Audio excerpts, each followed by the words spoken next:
sports. Over 20 podcasters, 70 weekly shows, and a 3.4-star rating on Roku TV.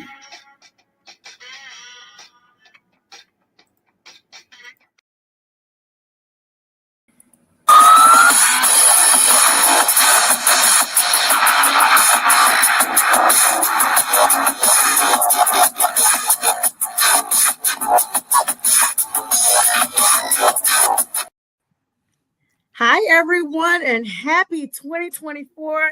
It's me, once again, your girl, Sonia Pearson. But tonight, this is my introduction to a brand new platform, Northeast Streaming Sports, where we have nightly football, sports, basketball, everything you can think of right here. And tonight, I have the very special privilege of introducing as my co-host tonight, the founder of Northeast Streaming Sports, none other than the Mac man himself. Good evening, Mac. Happy New Year. Well, good morning to you, and good morning, good evening. It's morning here somewhere. I don't know, but good evening to you. Happy New Year to you and everyone that'll be tuning in here tonight. Can't wait to get this going, Sonia. Yeah, so tell us just a little bit about Northeast Streaming Sports so we'll know how all of my followers can get on board and get all of the news round the clock on your platform here. That sounds great. So Northeast Streaming Sports is a mainly a Roku channel where we now have updated our format so that we're more and more like a sports network. We got shows all morning long. We got shows at night, including this one here was what part of the new format change.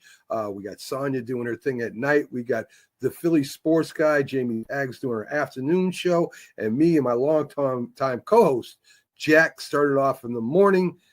So we got almost all day sports now where all the people get out there and get their sports right from us. Good evening and welcome to a very special edition of Prim and Proper Sports. I'm your host, Sonia Pearson. And of course, that segment was dedicated to John Mac McGrath, our producer who we lost this week.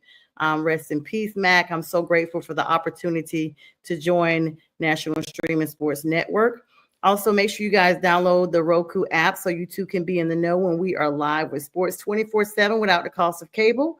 I'm also on the Elite Sports Network. Shout out to those guys over there, Logan, Jay, and company.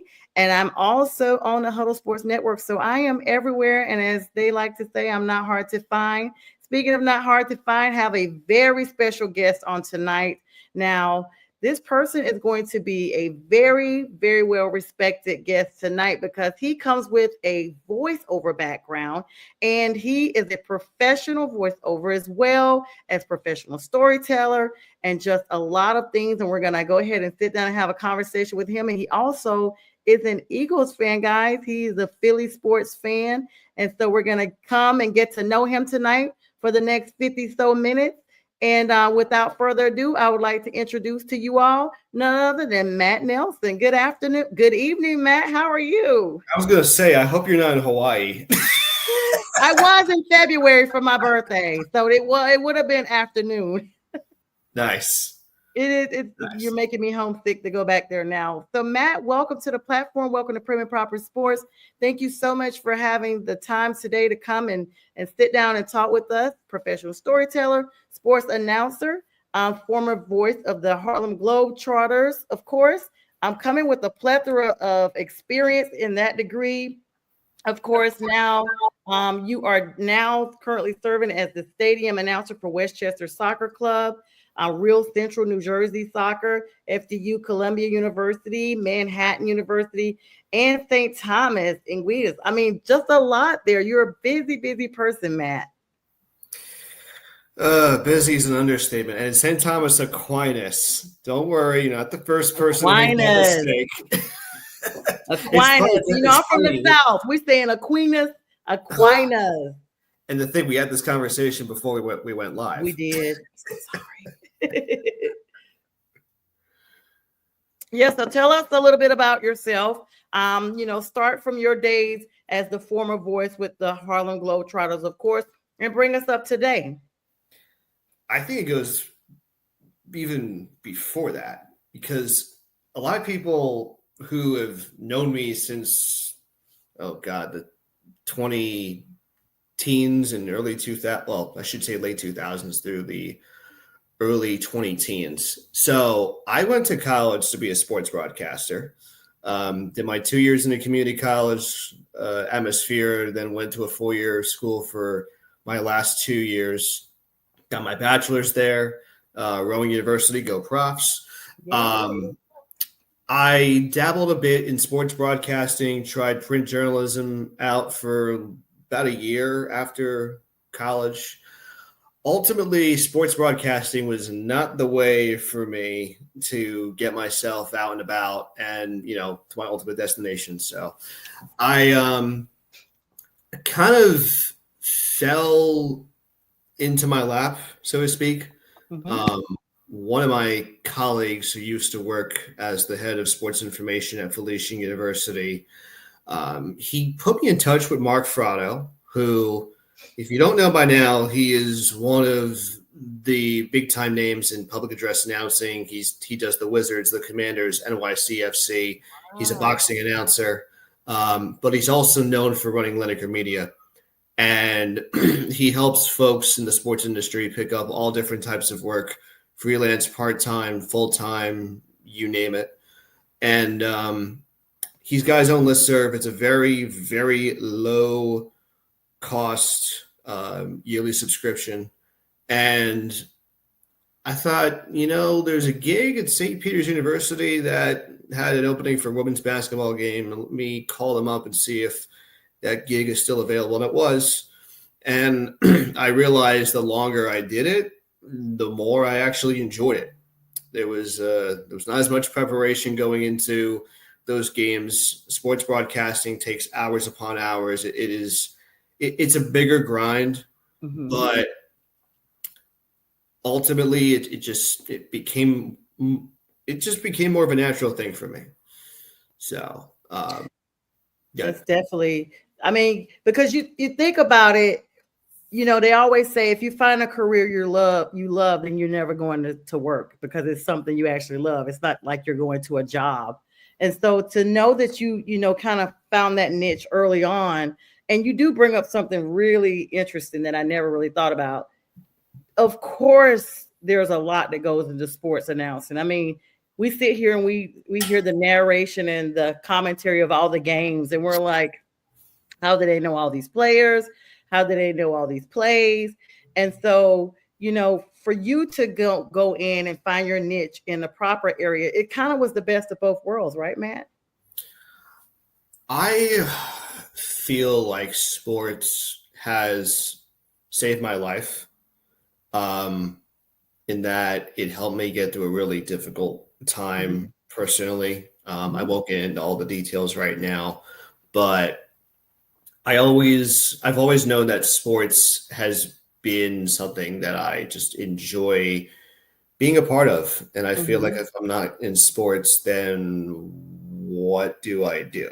You know what I mean? So I really feel like there's a pretty significant difference between sports broadcasting and public address announcing. The broadcasting crew, you're, delivering commentary, you're telling a story, yes, but you're doing it to a pretty big audience. It could be hundreds, thousands, even millions of people.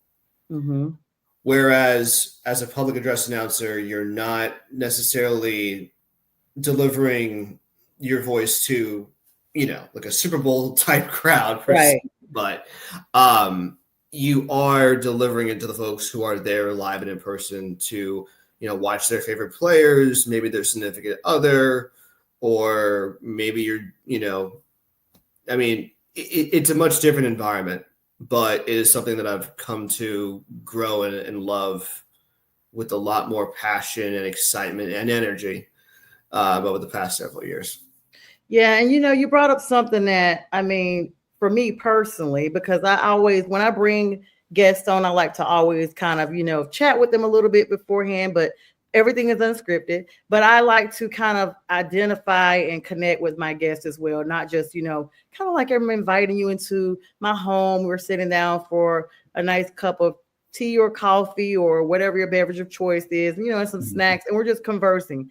And I like how you brought up that sometimes you find things that just kind of get you through a difficult time. I actually feel the same way about doing this podcast. It really got me and still continues to get me because I'm going, through different things like we all do. Yeah. But I look forward to podcasting. It's my way to connect with other people. If you are a person that is more so homebound or whatever, having everything in a virtual capacity now allows me to connect with so many other people that you wouldn't just from going to the grocery store or things like that. Your run-of-the-mill type of lifestyle. But I do really, really love how I feel that we have that common thread in common. Sports is an alleviation of stressors. I mean, sometimes, watching your favorite team, you do, have your blood pressure up because you don't know how it's going to end. But overall, I mean, at least your heart's working the way it's supposed to work. And I know you have had an opportunity to see so many people just in the area. I mean, you're in the northeastern part of the United States in the Philadelphia area. And so that's an area that's populous. It's not far from New York City. So that's definitely populous. And those teams up there in the Northeast are, very dominant in their games. Their fan bases are strong. They follow them and what have you. What is your favorite specific memory when you were doing voiceovers for the Harlem Globetrotters, as well as from your professional storytelling? Oh boy.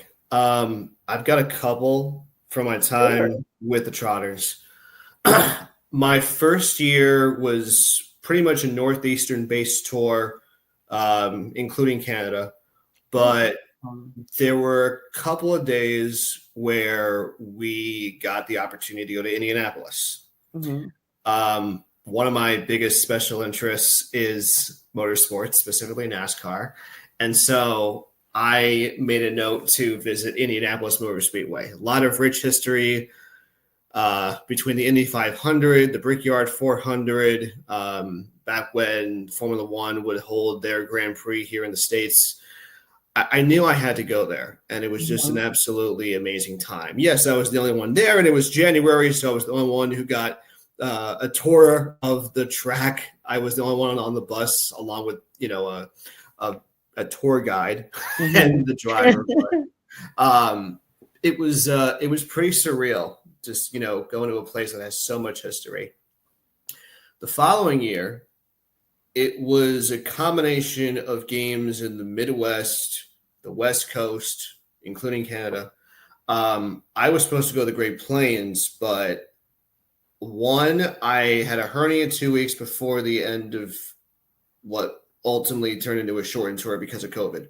Oh, wow. Yeah. So about a week before I found out that it was getting worse, we were in Los Angeles.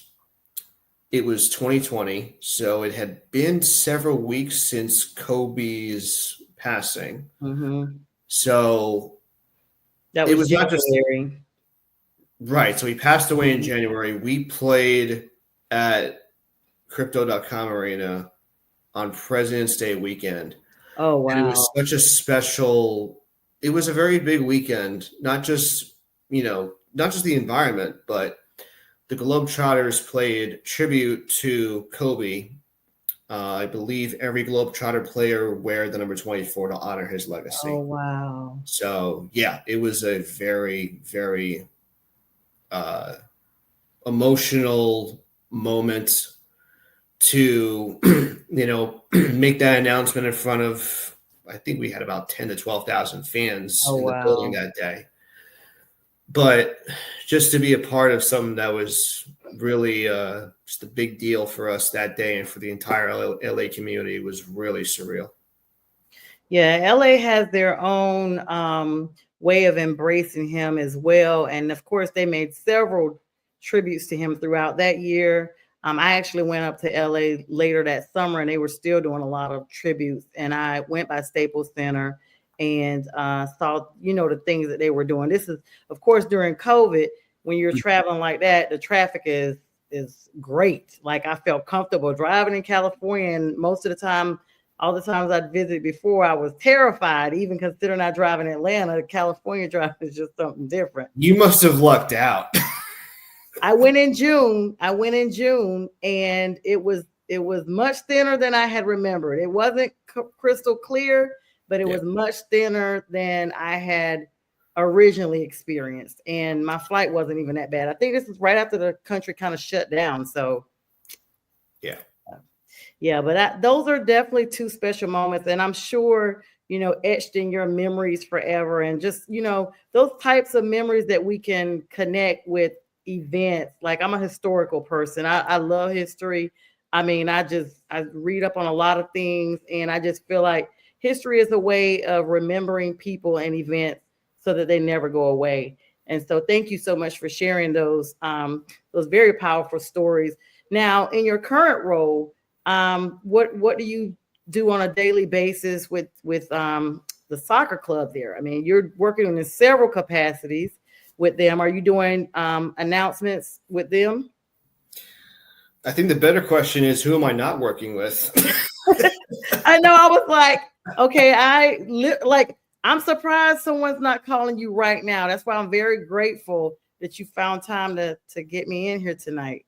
Yeah. So I am the inaugural voice of the Westchester Soccer Club. It's an expansion team in the USL League One. I am also the voice of Real Central New Jersey Soccer, and that's Real, not Real. We are not in Europe. Represent Real. Okay, Real. Yes.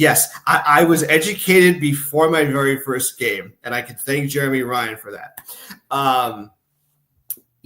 So the Westchester gig, so it basically takes me from the spring to the fall. There's a lot of time in between home games, so it's great that I get to have more of a balanced announcing schedule, similar to what I usually have for the most part during the NCAA sports seasons. So with Westchester, I'm solely the PA announcer. It's a bit of a hike, but it's definitely worth it. Mm-hmm. And then I mentioned Real Central NJ Soccer. I am the public address announcer, the DJ, the on-field MC, and a partridge in a pear tree. Oh, wow. Yeah, you sleep. Yep, mic drop. You sleep great at night. That mic is dropped through the floor. Yeah. Yeah.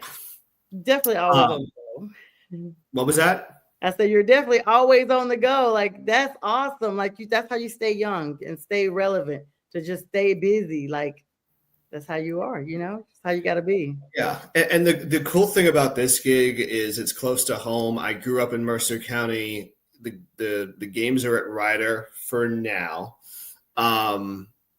But it's, it puts me somewhat in my backyard, right? Mm-hmm. So we're going pro in a couple of years. The team made an announcement sometime in the winter/spring, sometime around that frame, that we're going to be playing in WPSL Pro in a couple of years' time. This is a league that was initially trying to go after tier 3 on the women's soccer pyramid, but turns out they're going to be tier 2. So right below the top, right below the NWSL and USL Super League.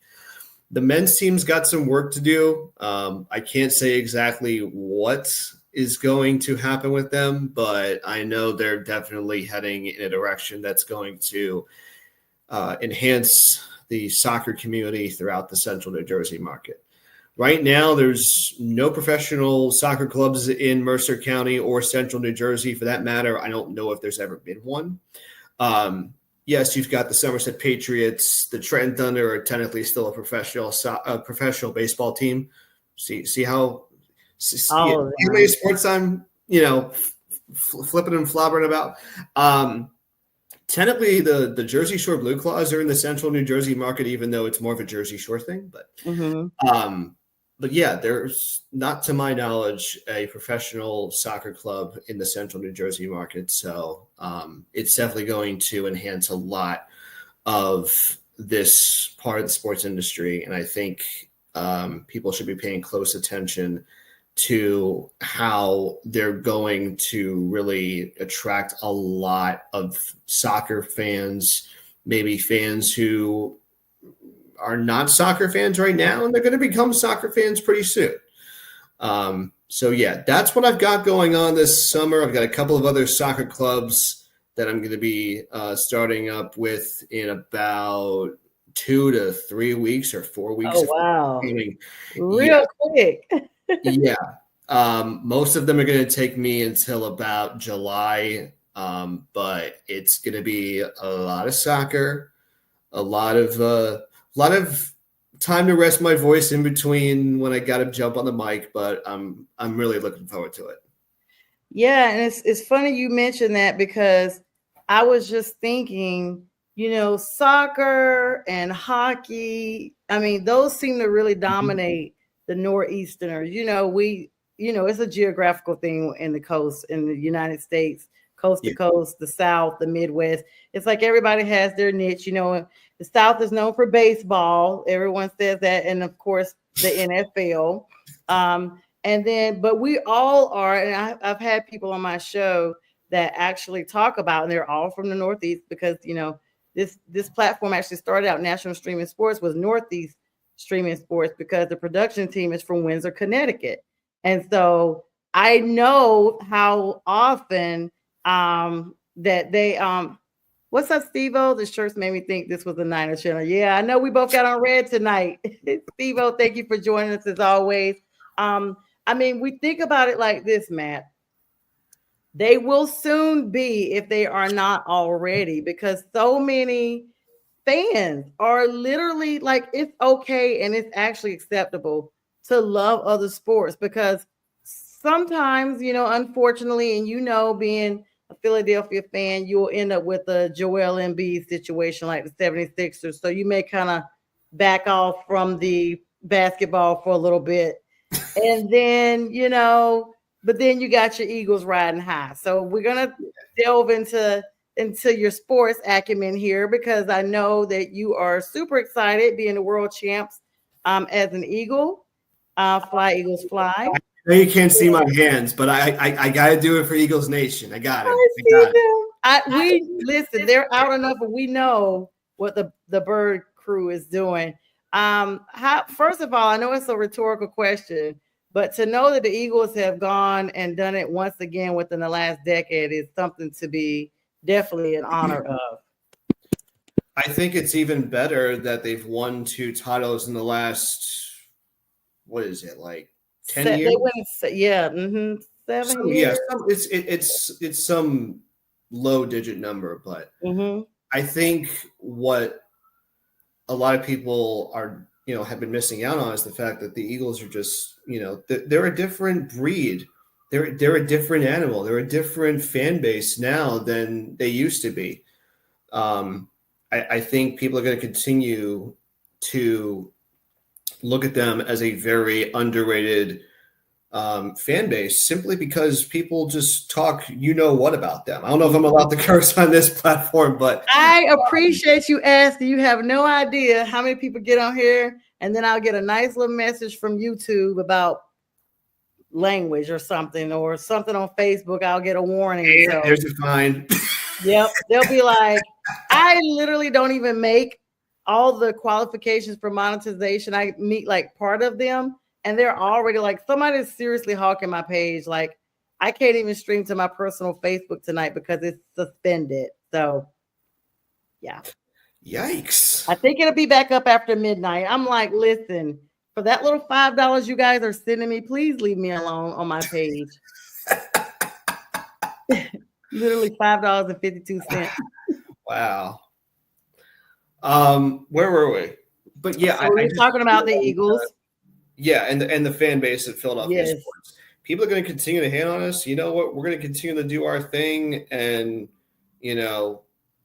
like I said, it's like you said, fly Eagles fly. Yeah, they talk about you guys are pretty ruthless up there. They say that, especially if you're in the city and you still live there. Eagle fans are spread throughout, but yeah. And the Phillies are also doing pretty well. I mean, ever since they got Bryce Harper, right? Yes. I mean, yes. Strong start, but things are kind of shifted back to earth a little bit. That's okay. That's okay. Well, me being in Atlanta or in the South, it's Braves country down here. So the Phillies are always like our arch nemesis. Like they're always that kryptonite. We don't even want to see y'all coming. Are you sure you want to be friends right now? JK. We can be friends. We can be friends for another 35 minutes, and I'll let you release everything you really want to say. We'll be off air in like another 30 minutes, and I'll be like, you'll be like, stick around, chick. I got something to say to you. I'm like, okay, cool. You were saying, but I will tell you this. You guys really, when predictions are made and everything, I really did not see.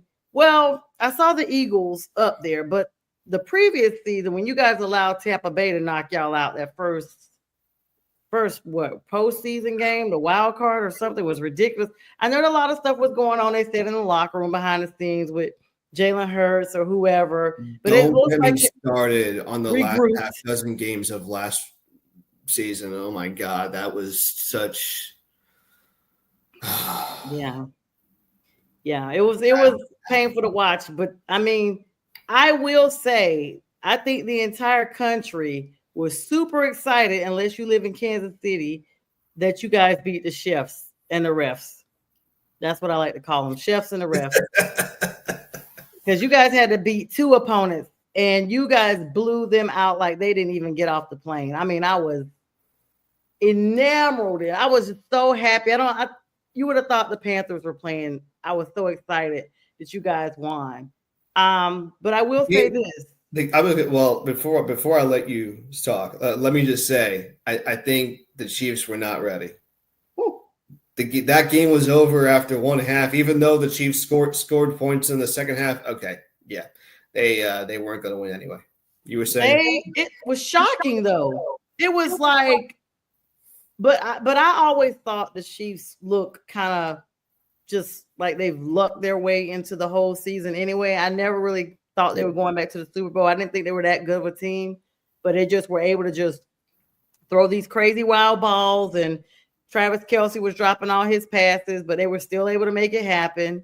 Mm-hmm. And so the fact that, okay, now they're there, I mean, it was exciting. I was thrilled. I was just really, really thrilled.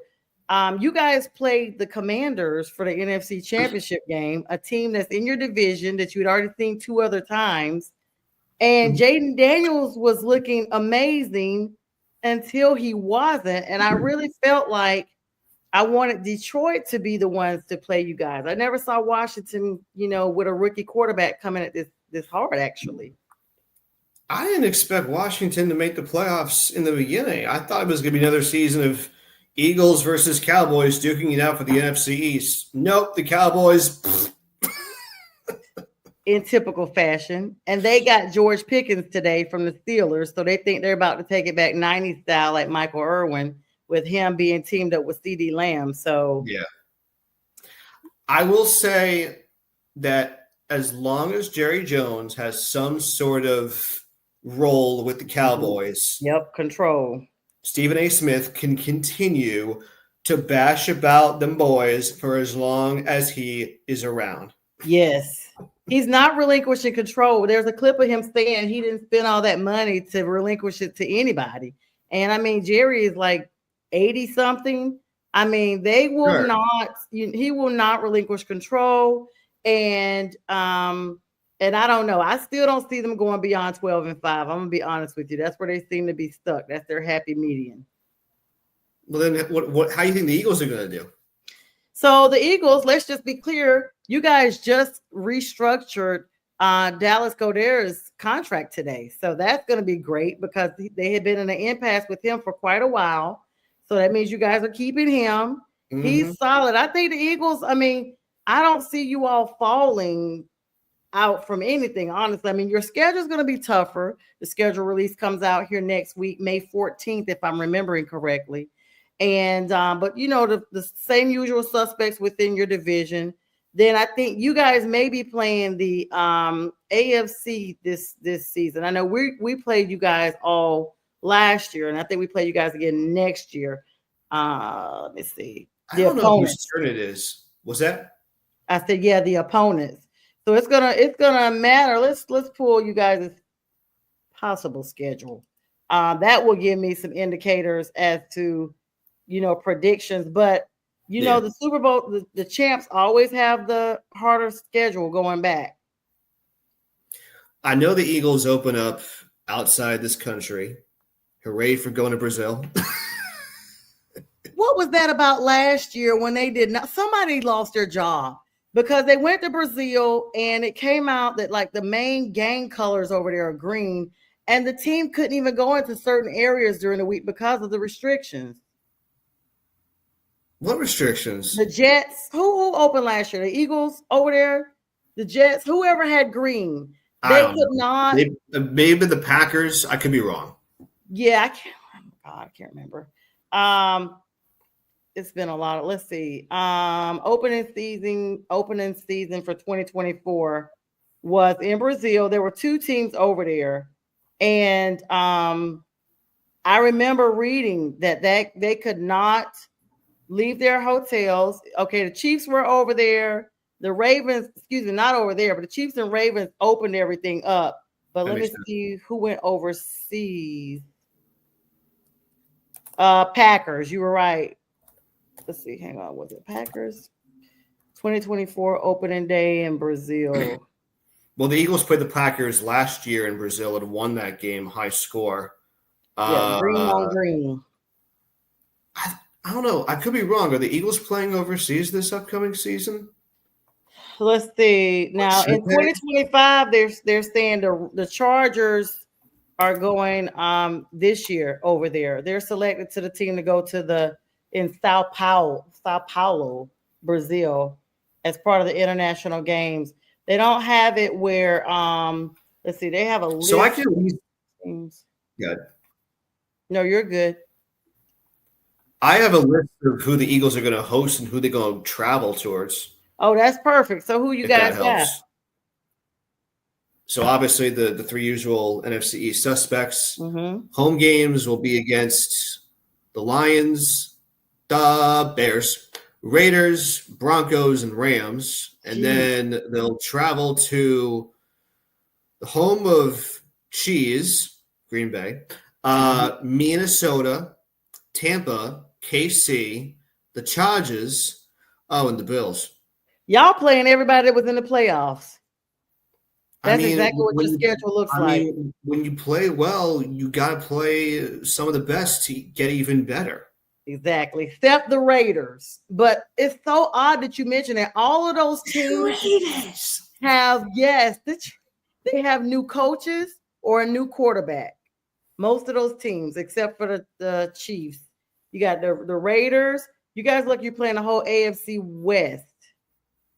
That would be the Denver correct. Broncos are out there. They got Bo Nix, who was playing lights out last year in his rookie year. Sean Payton definitely is going to capitalize on where he left off. Raiders got Pete Carroll that just went to them. Of course, a seasoned coach from the Seattle Seahawks now there. He just brought Geno Smith with him. I mean, so they got veteran quarterbacks to line up, even though they're with new teams and wearing new uniforms. I don't know, they're going to be ready. And they are, of course, the situation in Green Bay, Jordan Love has definitely come into his own. You guys don't play Pittsburgh, right?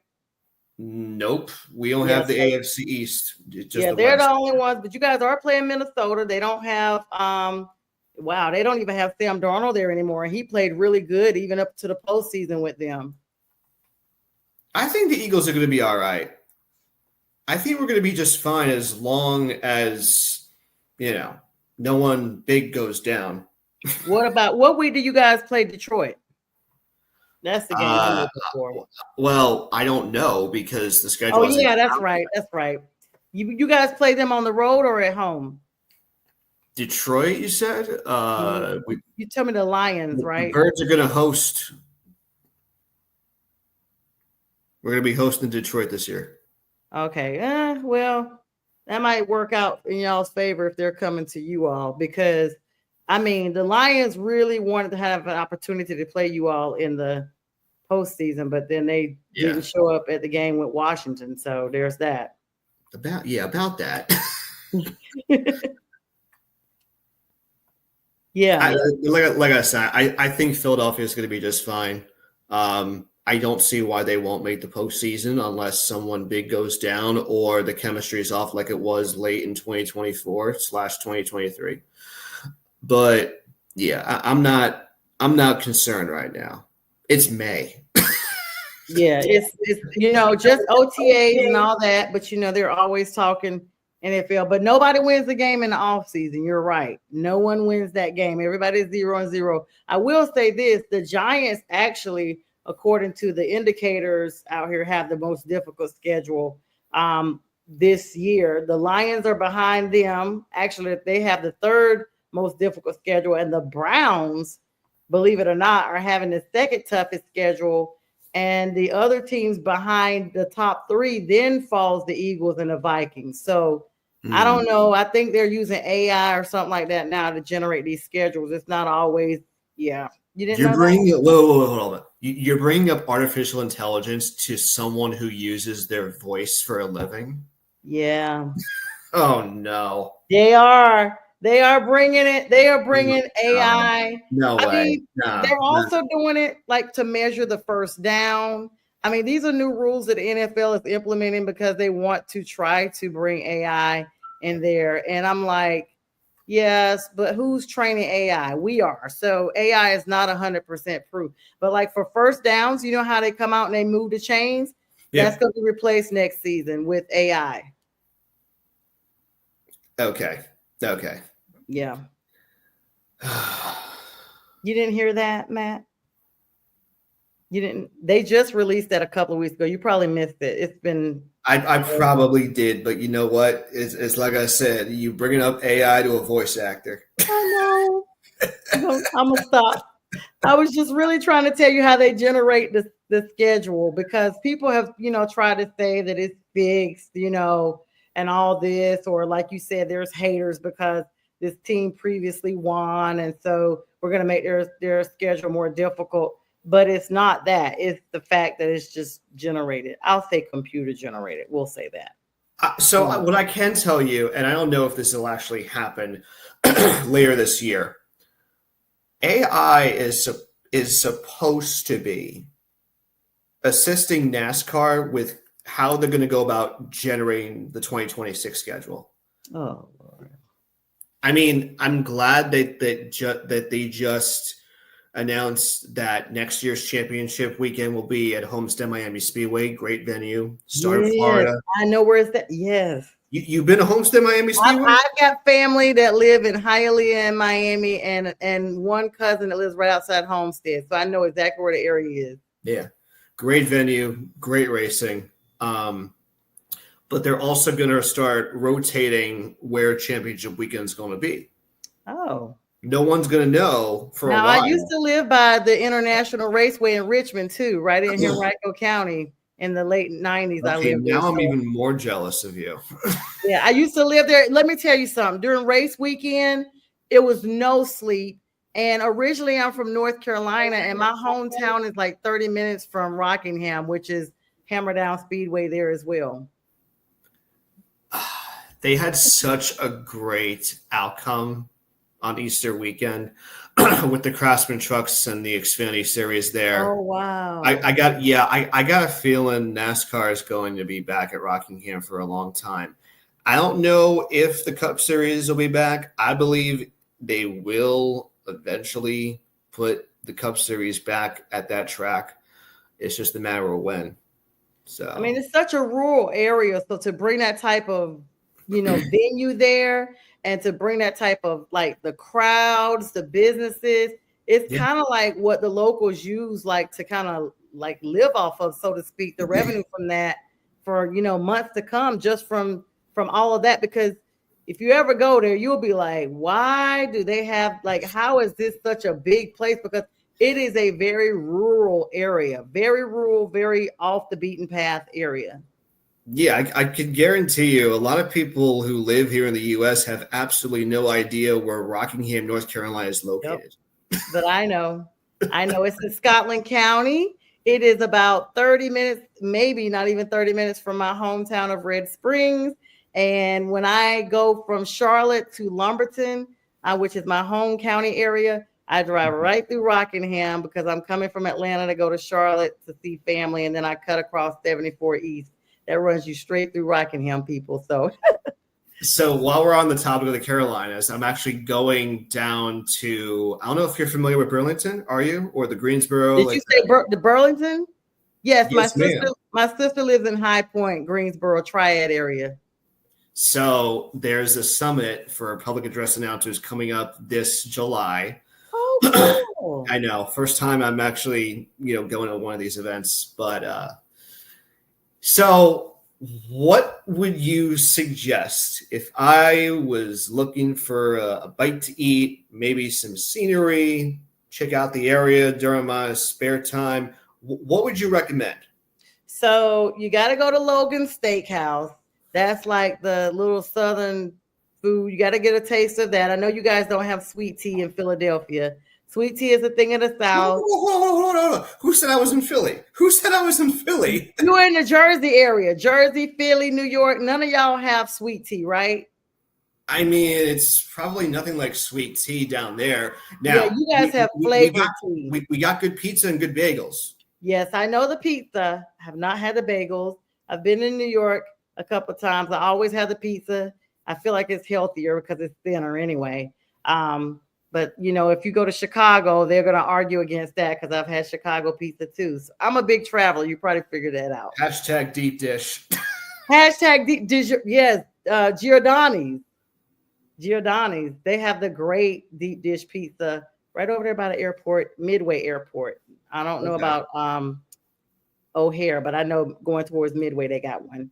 Okay, let's get back to Burlington. Yeah. So Burlington, you got to come out of Burlington and go so there's a mall that's on I-40.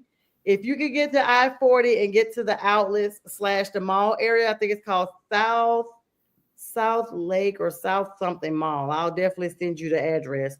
You can go there and get pretty much anything, but you got to get Logan's. It's kind of set up like, I don't know if you guys have a, oh Lord, I don't know what the equivalent of like what Golden Corral is. I kind of really want you to find a Smithfield. Smithfield is kind of like a in between of a restaurant / fast food, but that's where they have barbecue. I don't know if you're not vegan or something, because I know y'all all take care of your health up there. Barbecue, you got to get you some Smithfield's barbecue, and Smithfield itself is not far from there. So come out of Burlington, get on I-40 West, and head like you're going towards Greensboro, and you'll see all those areas right off the interstate. Definitely check them out. Okay, I'm gonna have to watch this on replay, and I'll message you and stay in contact with you and send you all the stuff. And then I'm gonna ask my sister after the show, because she actually lives there, in case I've omitted something. But she's been living there for a while, so she knows all the places. There's a waffle, and it's not a chicken and waffle, it's a waffle place downtown Old Greensboro. And it's in historic Greensboro. So that's a nice area to travel and visit. They have a nice museum there that has the historical background of the state of North Carolina and some of the lost colonies. All of that's in there as well. That's a good thing to look at while you're, when you're not eating or, just touring. But that whole area, Raleigh, of course, is the capital. That's not far from where you're going to be. They have the aquarium there. The state aquarium is there. They have a state planetarium there. Now, if you like animals, right, you got to travel a little further south to go to the zoo, like probably another hour, but that's in Asheville. But that area is the up and coming area of everything. That's provided I can get there. And for those of you who haven't heard, there's a lot of problems at Newark International Airports. I heard that yesterday. So what's the delay up to today? Because it was 2 hours and 41 minutes. What's it up to today? I haven't looked at any statistics as far as what it says at the time of this recording, but I am slightly concerned about my flight 2 months from now. Yeah. I mean, I'm going to tell you this, man. I flew into Newark because I have an uncle that lives in Irvington. And Okay. I flew into Newark the last time I was in New York, which was 3 years ago. And the little train they have broke down while I was on it. And I was stranded out in the middle of, you couldn't get off where it was because there was nothing there. And they had to hold my flight to come back to Atlanta because like I had taken the train out of Penn Station and came back in so he wouldn't have to pick me up, and just was excited, and to have this happen. So that happened without any shortages. I can only imagine what's going on now. And I just happened to see that yesterday about the delays online. I was like, Newark, what? Yeah. I mean, it's one of the busiest airports in the country. They're short on staff, which sucks for those who are still there. And what was it? Oh, they lost communication with their flights for like 90 seconds. It was a nightmare. Unbelievable. Yeah. You don't want that. Now, if that happened in Atlanta, everybody would be affected because Atlanta, Hartsfield Jackson is the number one airport in the country. Every year they beat out LAX, and it's the only airport in the city, but they beat out cities that have multiple airports every year is the most highly traveled. So if that happens here, it's a wrap. Like it's gonna be bad. Yeah. I've flown into Atlanta's airport because that's where the Globetrotters main office is located. That's where they send us. Oh, I didn't know that. Okay. Yeah, they actually have an office. It's not like everyone works from home. I mean, yes, you can. Yeah, well, I guess I thought it was in New York all these years. I never knew that. Oh no, you're resonating Harlem with Harlem, New York now? Yes, my whole life since I was a kid. Oh boy, you think they're straight out of Harlem? Hot shot Swanson. If you're watching this right now, yes, I did that just for you. So shortest Globetrotter in Globetrotter history. Yes, I clearly don't know. I believe he's 4'5". Anyway, yes. Okay. So every player, every staff member who goes on tour, every coach, they always flew us. And they probably still do this nowadays. They fly us into Atlanta every year for training camp to make sure we know the ropes, we know the show, we know the rules and the regulations, what to do, what not to do, et cetera, et cetera, et cetera. So yeah, we're there for about, I believe it was 5 to 7 days, somewhere around that time frame. They would send us on a brief tour, usually about 2 weeks tops, sometimes a few days. It depends on the market. And then we all go home, spend some time with family and friends and whatnot. And then we'd be on tour for anywhere from 3 to 6 months. Wow, that's crazy. I literally live right by the airport too, like really close to the airport.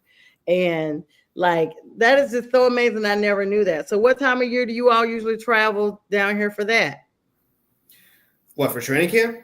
Yeah, for the they usually, I don't know how they go about it post-pandemic. When I was there, my first year, they flew us out in mid-October, I want to say. Okay. Then we went on tour for a brief period, came home, went back on tour. Thanksgiving weekend, yes, we got to spend time with folks on Thanksgiving. But Black Friday, you back on tour. Oh, wow. Okay. Then you were home. No, hold up. My tour, we were in the New York metro area, so it was MSG, Rutgers, and Barclays. Then we went home. Then they sent us to Florida for about a week. And then we were home. Then we got to go back on tour. That was from about, oh no, I'm sorry. My first year was a really unique one. My first year, we went back on tour during the holidays. Then we went home, and then we were back on tour until about April, unless you went to Europe. Then you were out till June or May or something. My second year, it was a bit more structured. They sent us to training camp.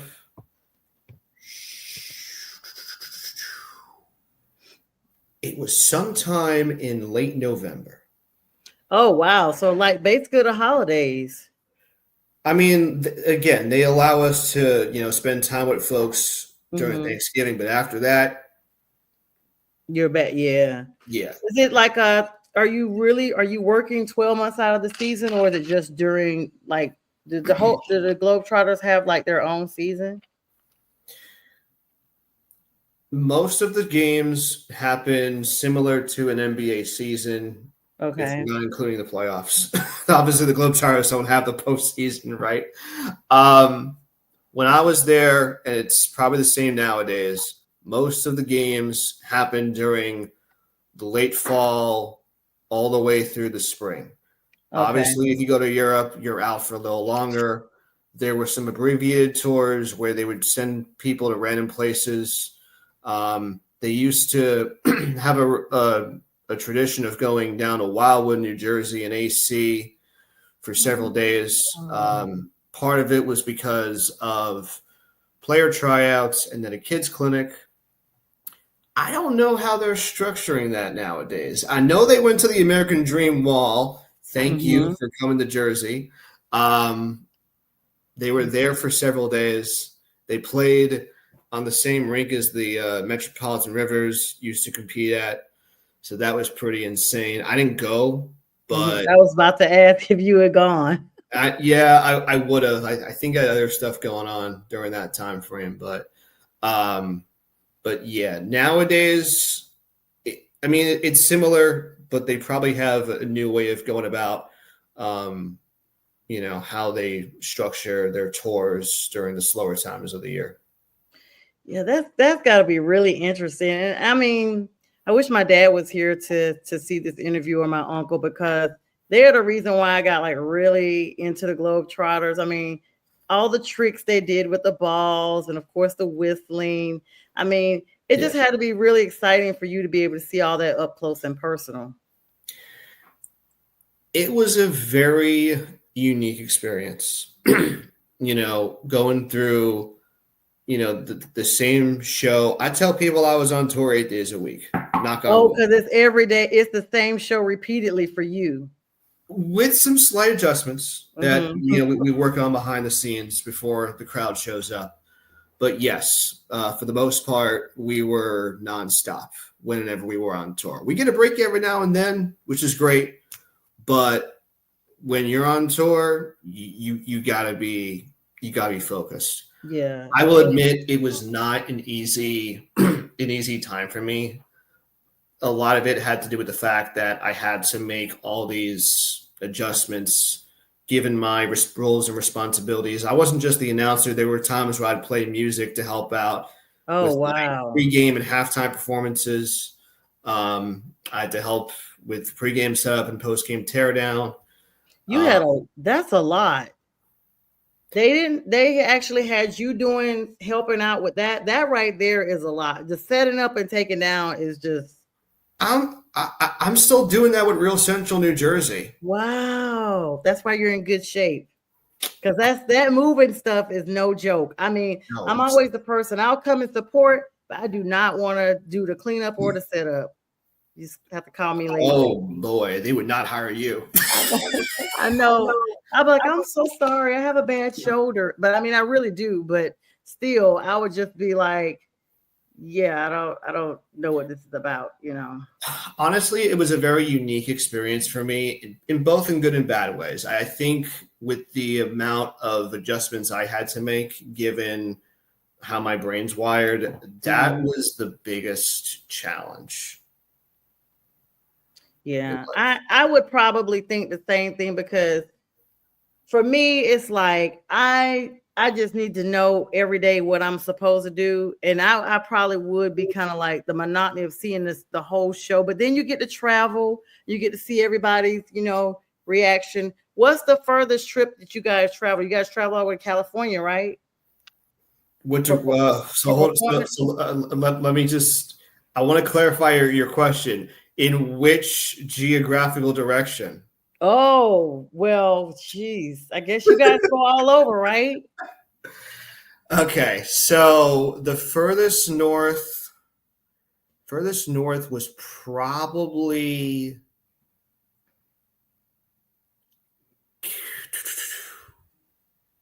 It was somewhere in Alberta. I want to say Calgary Oh, or Edmonton. Edmonton's actually further north. right. I was not ready for that. Yeah. See what I'm doing? Not ready. Furthest out west I've been. So I don't know if we looked at a map, I'm literally doing this while I'm trying to I'm answer looking your too because I'm like, that's a long way to travel. Okay, I gotta make sure I get this right. So the furthest west, come on, here we go. So technically, the furthest west I've been. Oh, see, it's it's practically a tie. My second year before we went to LA, we went to. It's a town called or a city, Nanaimo, and it's in British Columbia, just What? west of Vancouver. Oh, wow. I didn't even know you guys go out that far. Well, when we were out there, so we stayed in a hotel while we were in the Vancouver market, but we took a ferry to Okay. Nanaimo. There's no other way to get there. And then we had to take a ferry back. So that day was very interesting. It was also Super Bowl Sunday. So we had to be up at the crack of dawn, make sure we were on the bus at a certain time. I don't know if the bus actually went on the ferry with us or did it. Wow. It did. Now that I'm thinking about it, yes, the ferry actually, the bus, see what I'm doing? The bus went on the ferry with us. Now that I'm thinking about it, yeah. So we had to ensure that we got on the ferry at the time that we wanted when it departed, Mm-hmm.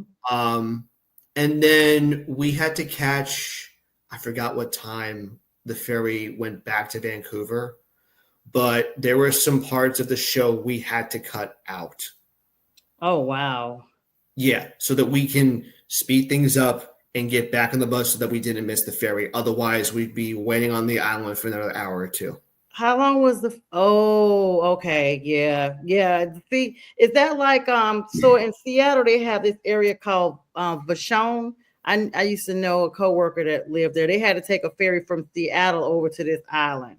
And I think for me flying in February, I was on the flight with some folks from British Columbia, Vancouver area. I didn't realize that's a long travel. That's a long trip. And then to have to get on a ferry is a lot. Yeah, I will say there is a town in California that kind of mirrors the location of Nanaimo. It's called, and if I say it incorrectly, please forgive me. It's either Arcata or Arcata or something like that. It's in the Eureka market of California, all the way up in the Northwest. Oh, wow. Yeah, I was going to say the good thing is I probably won't know how to pronounce it. Well, you don't have my job. So right. So I can't tell you that it's correct or not correct. So that's the good thing. Yeah, I don't recall how to say it, but anyway, yeah, it's a small market, Northwestern California. It's probably tied with Nanaimo when it comes to how far out west I've gone. The furthest, if we're talking down south, Florida, maybe. Coral Gables. We Coral played at Gables. Okay, I do know where that is. Know where that is. We played at the U that year. And then the furthest east was, bear with me. Okay, I got it. Bangor, Maine. Oh, Maine. Okay. You're like we used to say growing up, savoir faire, you're everywhere. And speaking of everywhere, Matt, it's been so great sitting down talking with you tonight. I really appreciate your time. We're going to re-air this show at 2 a.m. Please know you have an open invitation to rejoin me anytime. It's just been so good getting to know all of the stuff you have going on in your sports acumen as well. And with that, we will bid everyone a good night. We'll see you guys when we see you. 24/7 Sports right here on the network and Elite Sports Network. Everyone have a good night. Thank you, Matt. Thank you for having me. You're welcome. You're watching National Streaming Sports. Over 20 podcasts, 70 shows, and a 3.5-star rating on Roku TV.